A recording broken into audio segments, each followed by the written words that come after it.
Hello students, welcome to maths calculator. आज आपका class 7 book का नया चैप्टर क्लास 6 चैप्टर स्टार्ट करते हैं, the triangle and its properties. जैसे नाम से पता चल रहा है ट्रायंगल, तो ट्रायंगल के बारे में है ये सारा चैप्टर। तो सबसे पहले हम देखते हैं ट्रायंगल होता क्या है। आप सबको पता है बट एक बार रिवाइज कर लेते हैं। कोई भी एक क्लोज्ड फिगर जो 3 लाइन सेगमेंट से बनी हो उसे हम ट्रायंगल बोलेंगे। ठीक है, ये सबको पता है। अब इसमें एक चीज आपने और पढ़ी थी, इसके टाइप्स ऑफ ट्रायंगल। तो ये दो तरह से हम क्लासिफाइड कर सकते हैं, एक इसकी साइड के बेसिस पर और एक एंगल के बेसिस पर। अब आपको इसमें ये बाकी चीजें तो पता है। ये जैसे सपोज ए बी सी है, तो ये ए सी बी सी और ए बी क्या है, साइड्स। साइड्स क्या हो गई इसकी, ए बी सी और सी डी। जो जो लाइन सेगमेंट यूज हुए हैं वो सब इसकी साइड्स हैं। 3 वर्टेक्स हो गई, ए बी सी। वर्टेक्स क्या हो गए, A point B point C point. और इसमें 3 एंगल बने, एक एंगल ये, एक ये और एक ये। 3 एंगल फॉर्म हुए। Angle A B C, angle B C A और एंगल सी ए बी। ये तीनों इसके एंगल हो गए। तो ये इसकी प्रॉपर्टीज हो गई। अब हम देखते हैं इसके टाइप्स कि एंगल में क्या क्या है। अब इसको टाइप्स क्या क्या हो सकते हैं, किस तरह से कितनी तरह के ट्रायंगल हो सकते हैं। तो सबसे पहले हम साइड्स पे करते हैं इसका क्लासिफिकेशन। तो अगर इसकी सारी sides A B B C C D तीनों अलग अलग हैं, मतलब तीनों में कोई भी दो सेम नहीं है, ये हुआ स्केलन ट्रायंगल। अब अगर कोई भी दो साइड इक्वल है, सपोज ए बी और बी सी इक्वल है, तो ये बन गया आइसोस्केलस। मतलब दो साइड इक्वल है तो आइसोसेलेस, एक भी इक्वल नहीं है तो स्केलन। अब अगर तीनों इक्वल हैं तो कौन सा बन गया, इक्विलेटरल।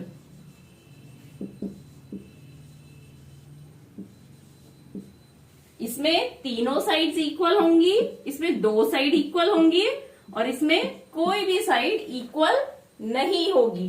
तो ये आपकी साइड की लेंथ के हिसाब से क्लासिफिकेशन हो गया। अभी तक आपने देखा साइड के हिसाब से। अब एंगल के हिसाब से क्या क्लासिफिकेशन हो सकता है। तो फर्स्ट है एक्यूट एंगल। एक्यूट एंगल में क्या होगा, सभी जो हैं वो लेस देन 90 होंगे सारे।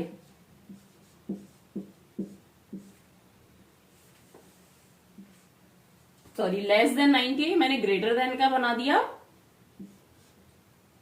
लेस देन 90 होंगे सारे एंगल, मतलब ए की वैल्यू, बी की, सी की, तीनों की वैल्यू 90 से कम होगी। एक भी एंगल 90 से ज्यादा नहीं हो सकता। अब सेकंड है ऑब्ट्यूज। ऑब्ट्यूज एंगल्ड, इसमें कोई भी एक एंगल 90 से ज्यादा होगा। एक एंगल, और वैसे भी अगर एक एंगल 90 से ज्यादा हो गया तो दोनों 90 से कम होंगे बाकी के। तो अगर तीनों ही 90 से कम है तो एक्यूट एंगल्ड ट्रायंगल। तीनों में से एक भी 90 से ज्यादा है तो वो ऑब्ट्यूज्ड एंगल ट्रायंगल्ड। अब तीसरा होता है, अगर एक एंगल 90 है तो ये हो गया right angled triangle. 90 degree angle को क्या बोलते हैं, राइट एंगल। तो अगर एक भी एंगल 90 डिग्री है तो क्या हो गया, एंगल ट्रायंगल कौन सा बोलेंगे, राइट एंगल्ड ट्रायंगल।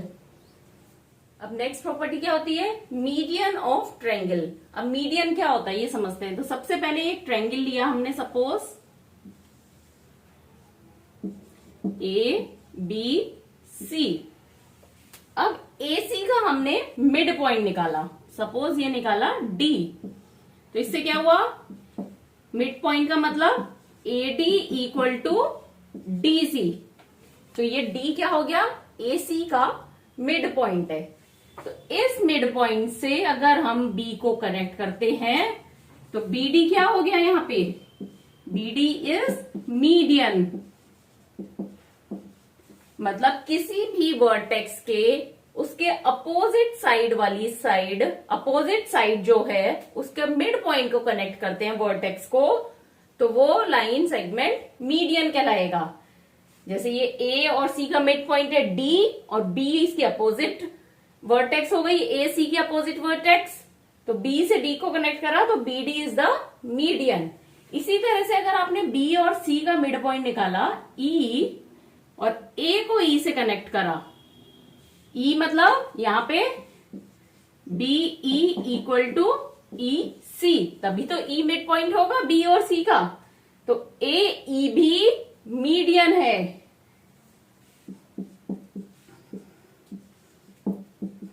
और इसी तरह से हम B और A का अगर मिड पॉइंट निकालते हैं F, यहां पे BF equal to AF, that means F is the mid point.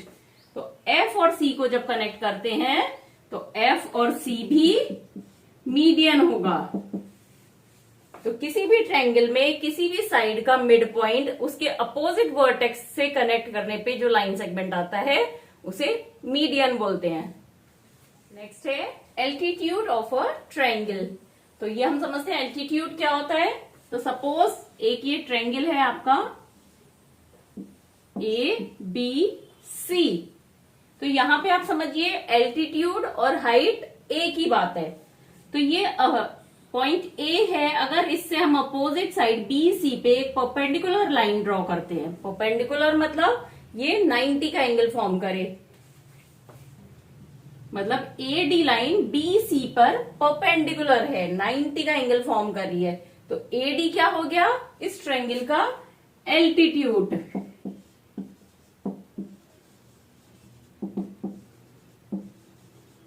और AD को ही हम हाइट बोलेंगे, हाइट ऑफ ट्रायंगल। हाइट मतलब जो वर्टेक्स है वो बेस पॉइंट से कितना दूर है, तो डिस्टेंस उसका।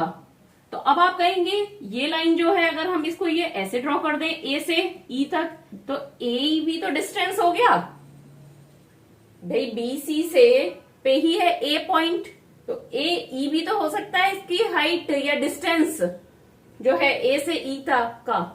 नहीं, डिस्टेंस क्या होता है, वो शॉर्टेस्ट एरिया जो आप कवर करते हैं। जैसे सपोज यहां पे आपको यहां से यहां तक जाना है, तो आप डिस्टेंस ये मानेंगे या ये सीधी लाइन मानेंगे, तो जो शॉर्टेस्ट होगा रूट वही डिस्टेंस माना जाएगा। इसी तरह से BC से A पर अगर हम लाइन ड्रॉ कर रहे हैं, बहुत सारी लाइन AD और AE, तो सबसे छोटी लाइन क्या है AD, तो मतलब डिस्टेंस क्या होगा AD। AE ज्यादा है तो वो डिस्टेंस नहीं माना जाएगा। तो इसकी हाइट कितनी हो गई, AD हाइट है और एल्टीट्यूड भी AD होगा।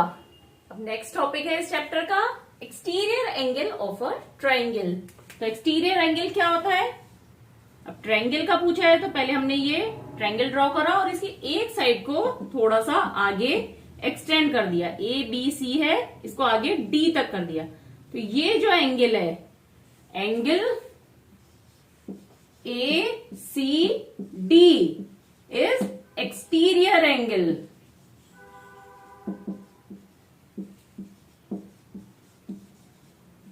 किसी भी एंगल में किसी भी ट्रायंगल की अगर एक साइड को हम थोड़ा सा आगे और एक्सटेंड कर दें तो जो एंगल फॉर्म होता है उसे हम एक्सटीरियर एंगल ऑफ ट्रायंगल बोलेंगे। मतलब इंटीरियर के कौन से हो गए, ये तीनों इंटीरियर में हो गए, ये वाला ये इंटीरियर में होगा, ये वाला एक्सटीरियर में हो गया, बाहर की तरफ है, तो ये हो गया एक्सटीरियर एंगल।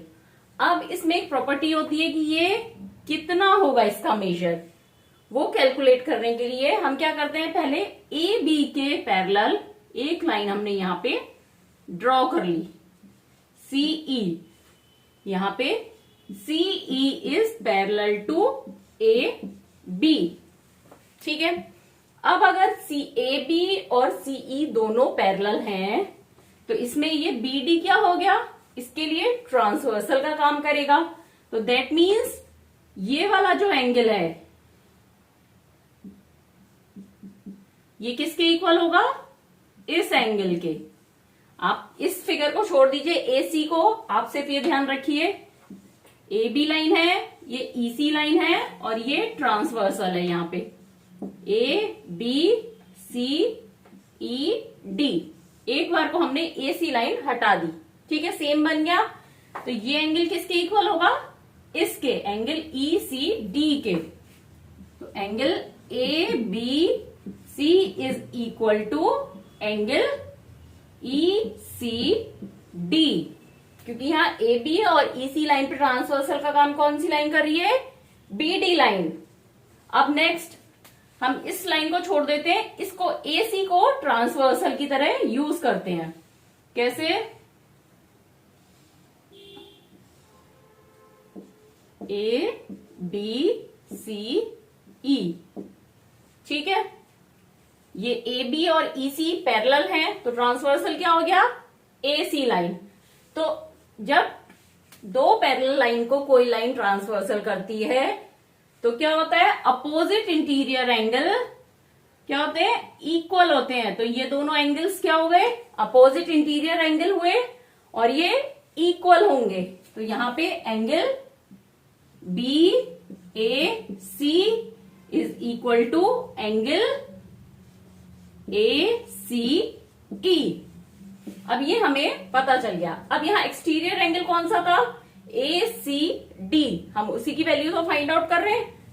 तो एंगल ACD इक्वल टू क्या होगा, अब ये देखिए ACD इन दो एंगल से मिलके बना है ना, ECD और ACE।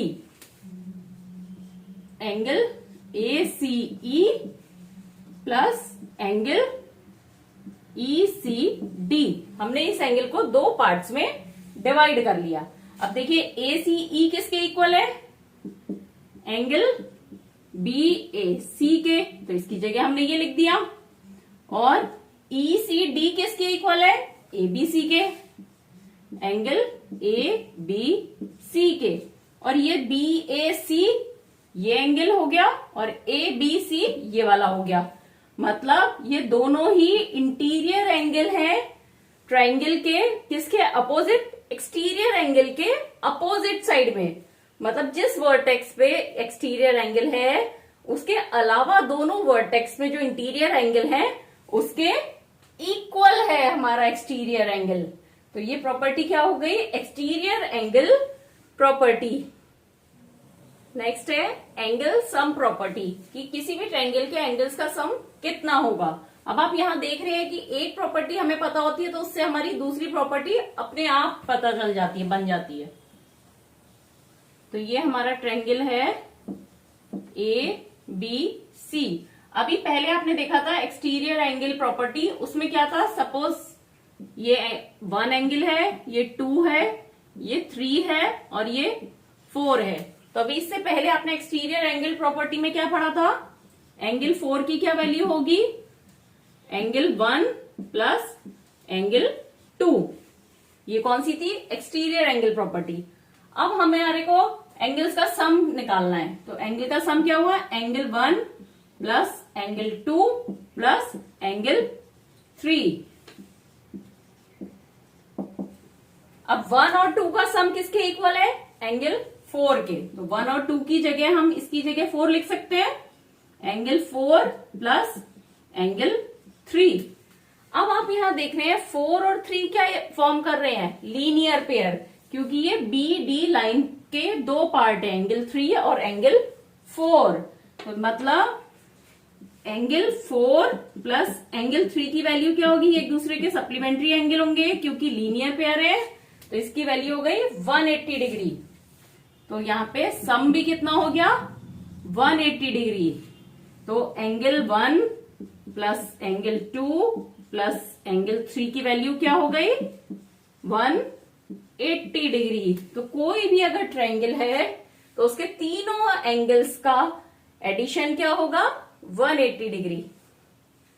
नेक्स्ट है हमारे दो स्पेशल ट्रायंगल्स, इक्विलेटरल ट्रायंगल और आइसोस्केलस ट्रायंगल। तो हम देखते हैं पहले इक्विलेटरल ट्रायंगल में क्या क्या क्वालिटी होती है, क्या क्या इसकी प्रॉपर्टी है। जैसे नाम से पता चल रहा है इक्वल, मतलब इसकी तीनों साइड्स इक्वल हैं। ए बी सी है तो इसकी ए बी सी और ए सी तीनों साइड्स इक्वल हैं, साइड्स आर इक्वल। अब इसकी दूसरी प्रॉपर्टी क्या है, इसकी साइड्स इक्वल है तो इसके सारे एंगल भी इक्वल होंगे। Angle A equal to angle B equal to angle C. अब यहाँ पे सपोज करिए एक एंगल की वैल्यू हमने x एज्यूम कर ली, तो तीनों की क्या होगी x, तो तीनों का addition x plus x equal to 180 degree.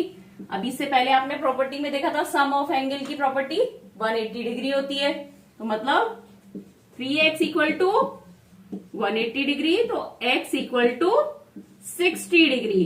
तो मतलब इक्विलेटरल ट्रायंगल के सभी एंगल्स की वैल्यू कितनी होगी, 60 डिग्री। तो यहाँ पे हमें दो चीजें पता चली इक्विलेटरल ट्रायंगल के बारे में कि साइड्स इक्वल है और सभी एंगल्स की वैल्यू 60 डिग्री होगी। अब नेक्स्ट है आइसोस्केलस ट्रायंगल। आइसोस्केलस नाम से पता चल रहा है कि दो साइड्स इक्वल हैं। इक्विलेटरल में तीनों इक्वल थी, यहाँ पे दो इक्वल है। यहाँ पे ए बी और बी सी इक्वल है, टू साइड्स आर इक्वल। अब ये दो साइड इक्वल है तो यहाँ पे बेस क्या मानेंगे हम, ए सी, और बेस एंगल कौन से हो गए, एंगल ए और एंगल सी। तो किसी भी इक्विलेटरल ट्रायंगल में जो साइड्स इक्वल हैं उनके opposite angle, opposite base angle, BC के अपोजिट कौन सा हो गया, ए बी के अपोजिट सी, ये भी इक्वल होंगे। Base angles opposite to equal side are equal, मतलब angle A equal to angle C और A B side equal to B C. ये दोनों आइसोस्केलस ट्रायंगल की प्रॉपर्टीज है। नेक्स्ट पार्ट करते हैं।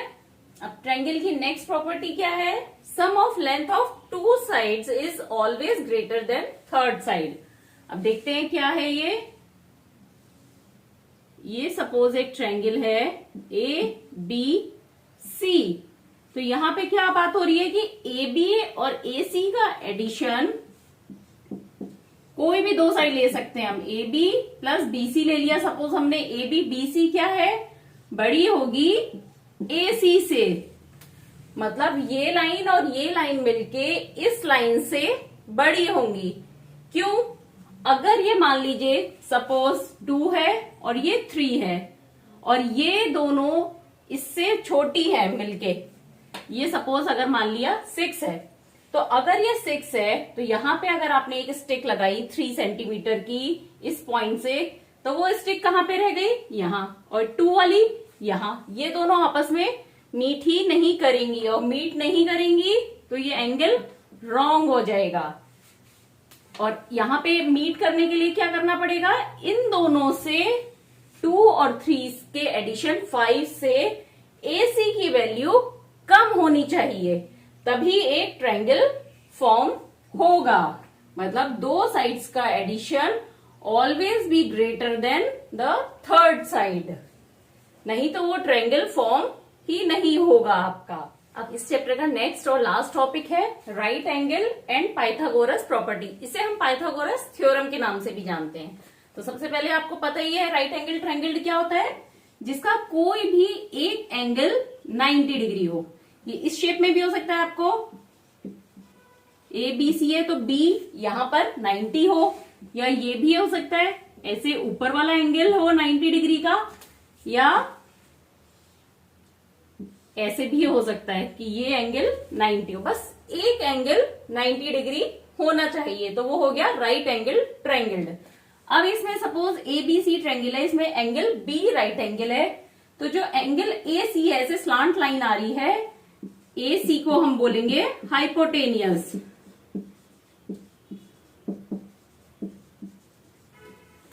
ये हो गया हाइपोटेनियस लाइन। अब क्या पाइथागोरस प्रॉपर्टी क्या है, जो एंगल राइट एंगल ट्रायंगल में हाइपोटेनियस की लेंथ है उसका स्क्वायर बाकी की दोनों साइड्स के स्क्वायर के इक्वल होगा। बाकी की दोनों जो ए बी और बी सी है इन्हें हम बोलते हैं लेग्स, तो इनके स्क्वायर के इक्वल होगा। मतलब ए सी का square equal to A B का स्क्वायर प्लस बी सी का स्क्वायर। मतलब जो भी राइट एंगल है ट्रायंगल में उसके सामने वाली साइड्स का स्क्वायर बाकी की दोनों साइड्स के स्क्वायर के सम के इक्वल होगा। जैसे सपोज ये 3 है और ये 4 है, तो क्या हो गया, ये वाली ए सी की वैल्यू, ए बी 3 है तो 3 का स्क्वायर प्लस 4 का स्क्वायर, 3 3 जा 9, 4 4 जा 16 इक्वल टू 25। अब 25 ए सी की वैल्यू नहीं है, ए सी स्क्वायर की वैल्यू है। 25 किसका स्क्वायर है, 5 का, तो हम यहां लिख सकते हैं ए सी स्क्वायर इक्वल टू 5 का स्क्वायर। सो ए सी की वैल्यू क्या आ गई यहां, 5। तो इस थ्योरम से हमने ए सी की वैल्यू फाइंड आउट कर ली। अब यहाँ पे 3 और 4 दिया था, आपको ये 5 कैलकुलेट करना था ए सी की। सम में क्वेश्चंस में क्या हो सकता है, हाइपोटेनियस की वैल्यू दी हो और एक लेग की वैल्यू दी हो और फिर आपको दूसरी साइड की वैल्यू फाइंड आउट करनी है। ये बहुत ही इंपॉर्टेंट है, ये जरूर आता है एग्जाम में और बहुत इजी है। आगे जाके आपको इससे रिलेटेड सम काफी मिलेंगे, तो इसको ध्यान से समझिएगा। और अब हम स्टार्ट करते हैं अपनी एक्सरसाइज।